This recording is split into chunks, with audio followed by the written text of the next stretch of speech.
در میان اوج از کشمکش‌ها به اختلاف‌های سیاسی میان برخی از سیاستگران، گلبدین حکمتیار در برابر هر گونه خواست برای تغییر و سقوط نظام موضع گیری می‌کند.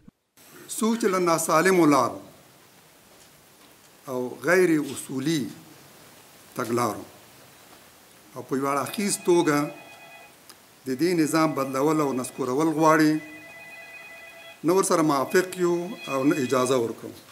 با این همه آقای حکمتیار درباره ادامه چادرنشینی‌های اعتراض کنندگان در پایتخت نیز واکنش دارد. د تحصن او اعتصاب له لارې د خپل حق مطالبه او خپل اعتراض وړاندې کول د هر افغان حق دی، خو هیڅوک حق نه لري لارې وتړي او لس وځوروي. اما اعتراض کنندگان هنوز هم به ادامه آنچه که عدالت‌خواهی میگویند تاکید می‌ورزند. طرف ما حزب اسلامی نیست، این حرکت یک حرکت مردمی است از بعد مردم تا یک اعتراض گسترده برای تحقق خواسته هایشان و شکل گرفته است. اما آیا حزب اسلامی در انتخابات پارلمانی شرکت خواهد کرد؟ تصمیم مو همدا ده چې په دې انتخاباتو کې برخه اخلو.